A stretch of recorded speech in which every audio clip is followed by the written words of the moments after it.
Bonjour! Bonjour tout le monde, ici Monsieur Cacahuète. Et, Madame Cacahuète. et qu'on voit ici les petites oreilles blanches, c'est Néneige. Aujourd'hui, ce soir, nous sommes samedi 9 décembre 2023, il est déjà 23h37. Hier, on a regardé le film Avatar, donc aujourd'hui, on a regardé quel film? On a regardé Avatar, La Voix de l'eau. Un film aquatique, retourné à Pandora. Et non pas la boutique Pandora, mais le monde de Pandora, la planète Pandora. Alors, résumé des épisodes précédents. Dans le premier film Avatar, Jack Sully était en situation de handicap, il ne pouvait plus utiliser ses jambes. Il a utilisé une technologie nommée Avatar qui lui permettait d'incarner un corps plus ou moins artificiel, enfin un corps biologique de Navi créé de manière artificielle. Et l'objectif de sa mission dans le premier Avatar était double. D'un côté, il était d'essayer de trouver une issue pacifique avec les tribus des navis locaux et d'en apprendre un peu plus sur leurs us et coutumes. Mais en parallèle, il travaille également pour les militaires et devait donner des renseignements afin qu'ils puissent trouver comment faire pression pour pouvoir faire partir les navires de là où ils sont et récupérer les gisements précieux. Grosso modo, c'était ça l'histoire. Évidemment, Jake Sully va se révolter, il va tomber amoureux d'une Navi, il va se révolter, les Navis vont affronter les hommes venus du ciel, donc les terriens. Du coup, les terriens vont partir la queue entre les jambes et ils vont retourner sur Terre, sauf quelques scientifiques qui ont décidé de vivre en harmonie avec les Navis. Jake Sully, n'ayant plus son corps humain, va définitivement vivre dans son corps de Navi. Oui, il abandonne son corps humain dans Et tout finit bien comme ça devrait. Voilà grosso modo l'histoire de Avatar 1.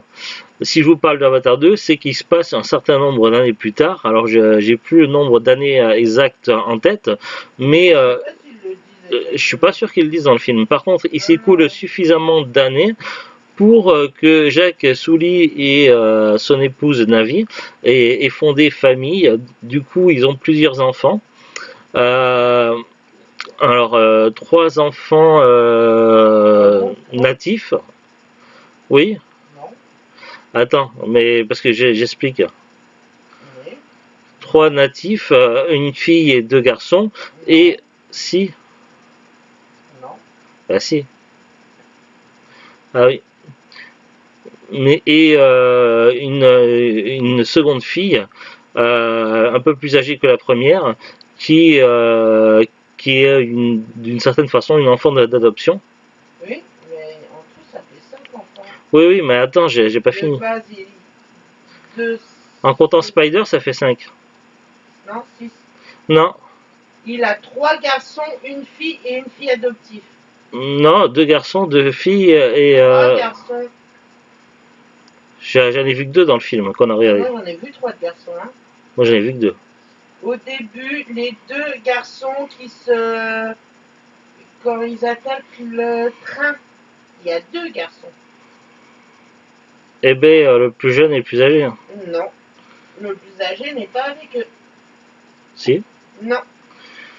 C'est n'importe quoi. Moi, j'ai vu que 2... Il a 4 enfants plus une adoptée.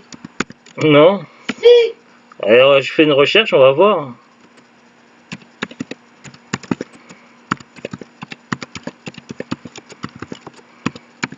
À la fin, on voit bien qu'il y avait qu'un garçon.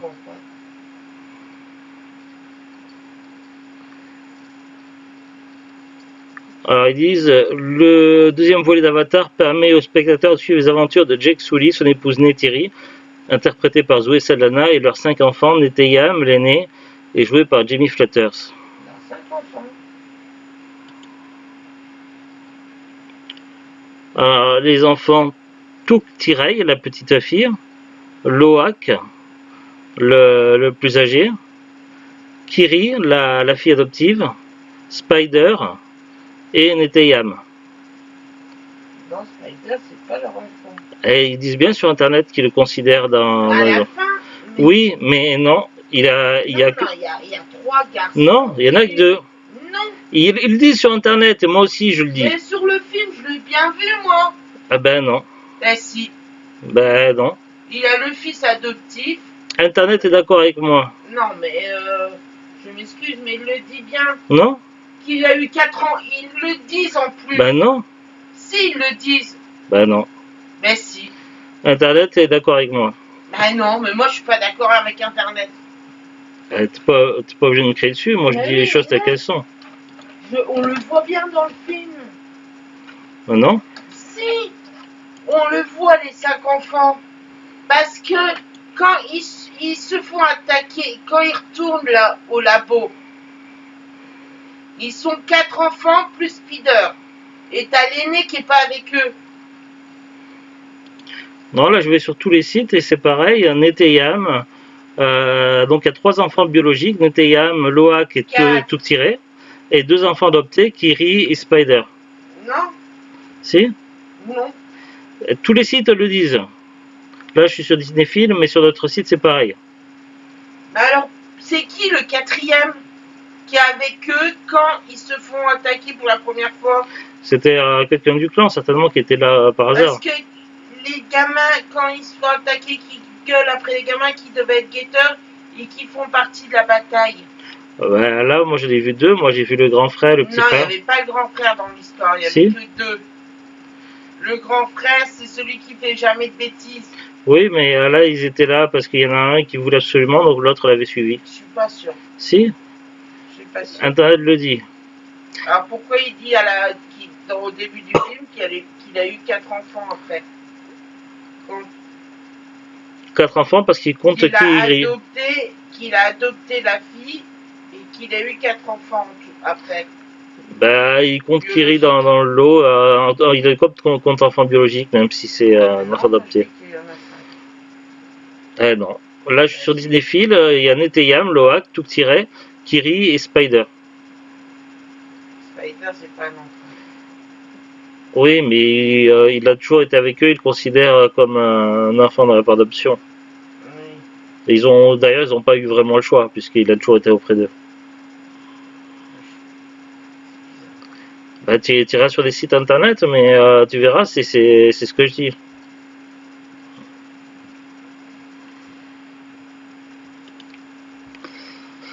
Donc je sais plus ce que j'ai raconté. Tu disais que tu avais des enfants. Oui, alors il s'est passé entre Avatar 1 et Avatar 2 un certain nombre d'années. Jake Sully et Neytiri ont eu des enfants biologiques et aussi par adoption par la force des choses. Dans les enfants biologiques, donc comme là je vais citer le site Disney Film, il y a Neteyam, Loak pour les 2 garçons, tout tiré pour la petite fille. Et comme enfant d'adoption, donc là je suis toujours sur Disney Film, il y a Kiri qui est c'est un peu particulière. Donc elle est née Navi, mais elle est née Navi. On sait qui était sa mère. C'était la scientifique qui meurt dans. C'était l'avatar, la mère de Kiri, c'était l'avatar de la scientifique qui est incarnée par Sigourney Weaver dans le premier film Avatar. Mais on ne sait pas qui était son père.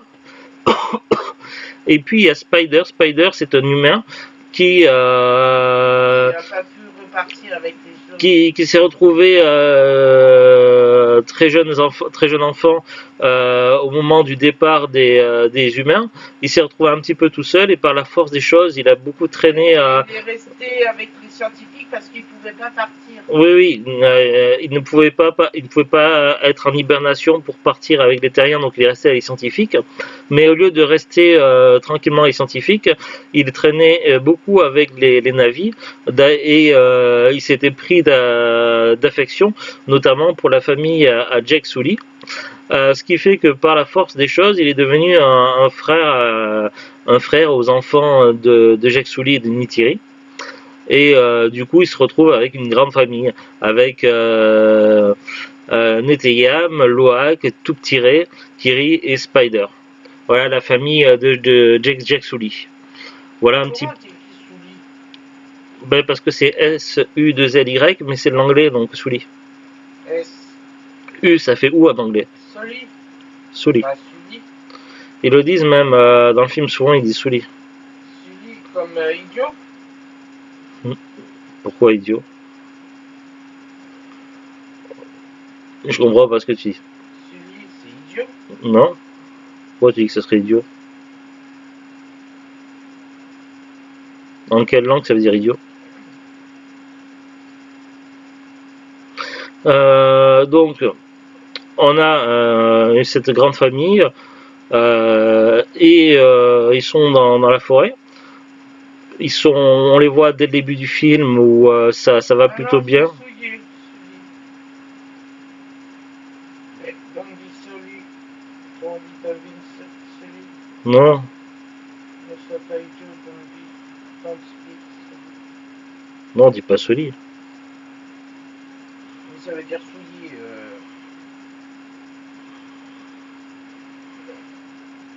Ça veut dire souillé. Ça veut bien que ça veut dire quelque chose.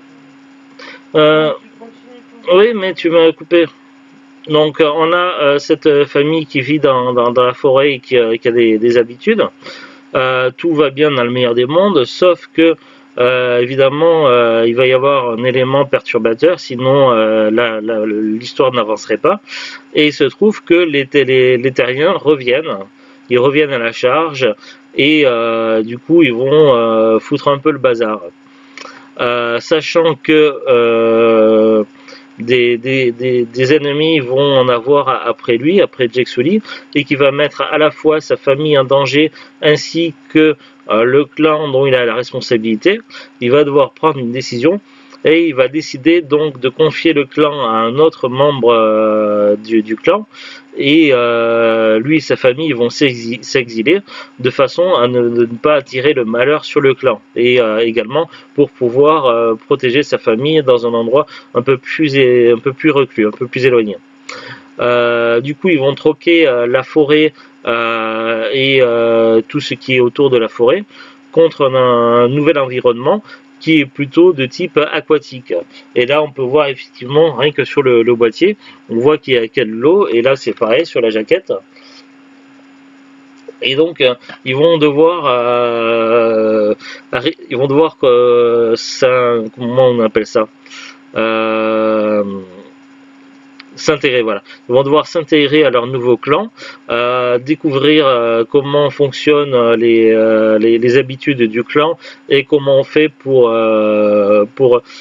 entrer en harmonie avec la Silly, idiot. Oui, voilà, c'est Silly, idiot, pas Sully. C'est pareil. Non. Donc, À une lettre près. Hein. Donc ils vont devoir je sais plus ce que j'étais en train de dire. Je sais pas, je te coupe pas en fait. Merci, c'est très gentil. Donc du coup la famille de Sully va devoir apprendre à communiquer avec la faune et la flore locale. Et du coup, ils vont faire pas mal de découvertes, et en même temps, ils vont voir que les ennemis terriens en ont toujours après eux, et ils vont devoir à la fois protéger leur nouveau clan et aussi surtout protéger leur famille, et faire face à des événements difficiles et parfois douloureux, et ça va pas être simple. Voilà un petit peu pour résumer l'histoire sans trop spoiler. Alors on est face à un film vraiment époustouflant, avec des environnements incroyables. Nous on a vu le film en qualité DVD, donc un DVD tout simple. Mais déjà de base, rien qu'avec un DVD, c'est assez impressionnant. On n'avait pas vu le film au cinéma, mais ça a été une sacrée claque visuelle. J'imagine que si on est suffisamment équipé, avec par exemple une télé 4K et un Blu-ray, ça doit être vraiment exceptionnel à regarder. Mais voilà, déjà c'était déjà incroyable et j'ai trouvé que c'était une super expérience de voir ce film. Si vous avez vu le premier film Avatar et que vous l'avez bien aimé, je vous conseille ce second film. Autant le scénario du premier Avatar pouvait être convenu et assez facilement prévisible, autant ce nouveau scénario est vraiment original et nous offre une nouvelle histoire avec des personnages anciens et nouveaux et une superbe aventure aquatique. Donc voilà comment on peut décrire le film. Moi personnellement j'ai beaucoup aimé et que vous ayez vu le 1 ou le 2, après c'est mieux d'avoir vu le 1 avant quand même, je vous le recommande chaudement. Donc voilà, un très très bon film. On va regarder ensemble maintenant la fiche Wikipédia du film. Ah, ma souris bouge plus. Zut. Voilà, quand je bouge pas la souris pendant un moment, elle se met en veille. Avatar, la voix de l'eau.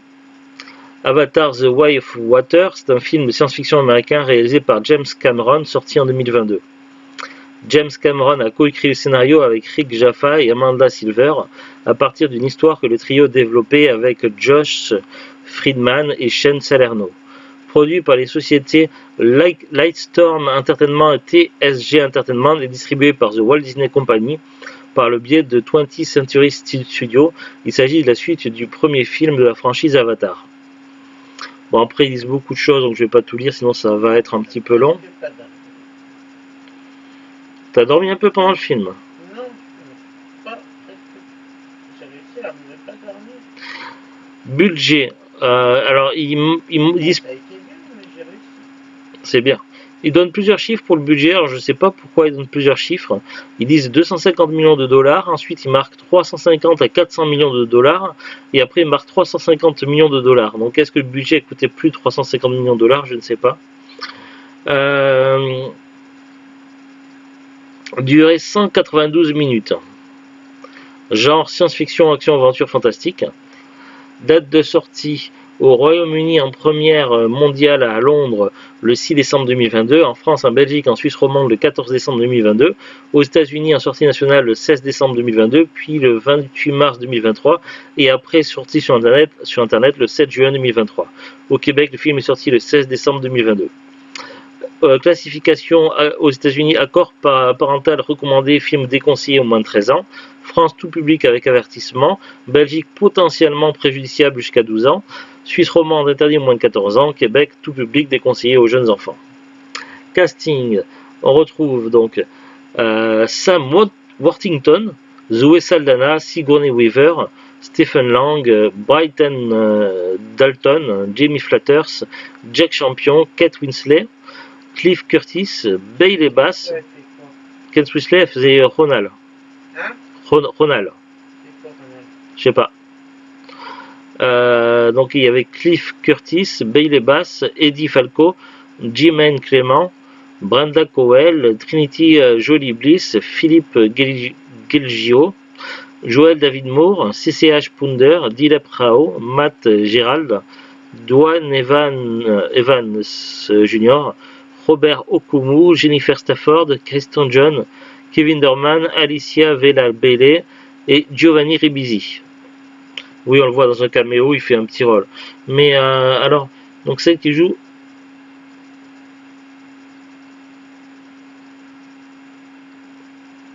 Donc celle qui joue Kiri, c'était aussi Sigourney Weaver.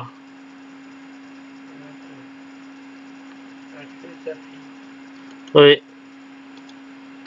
Elle a quel âge? 74 ans. C'est impressionnant qu'elle ait pu jouer Kiri sans qu'elle passe. Bon, après, il y a les effets spéciaux. Oui. Bon, après, il y a plein de paragraphes, je ne vais pas tout lire, sinon ça va être trop long. Mais voilà, la fiche Wikipédia est très complète. Il y a eu des distinctions, des nominations. Après, il parle des projets des distinctions et des nominations. Après, il y a un projet de suite. La Voix de l'eau est la première des 4 suites prévues d'Avatar.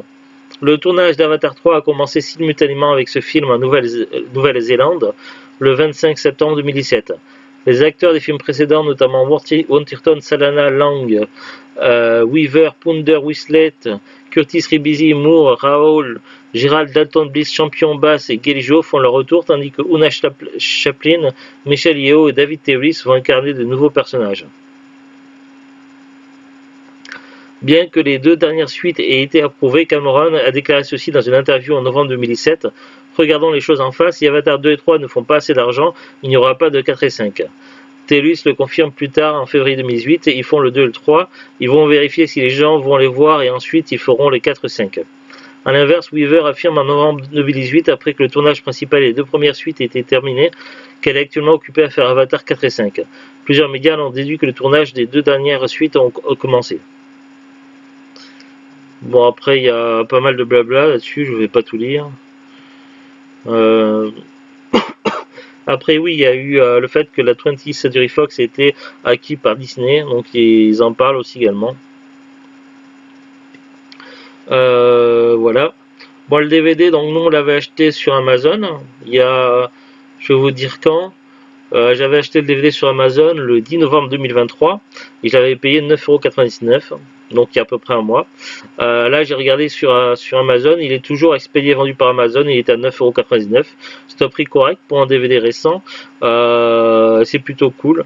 Après, ils disent que la version Blu-ray est à partir de 19 €, la version 3D 39,03 € et la version 4K à partir de 29,55 €. Voilà pour les prix. Pas plus d'infos à dire hein, après. Si vous voulez en savoir plus, regardez sur Wikipédia, mais attention de ne pas vous faire spoiler. On va quand même lire le petit synopsis derrière.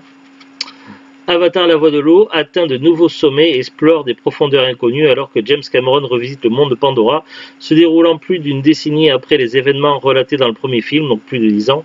Ce nouvel opus a coupé le souffle, vous plonge dans la nouvelle aventure de la famille Sully au cœur de l'océan.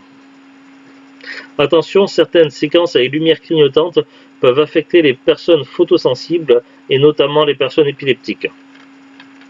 Voilà. Sur ce, on vous souhaite un bon week-end, on vous dit à très bientôt et au revoir. Au revoir.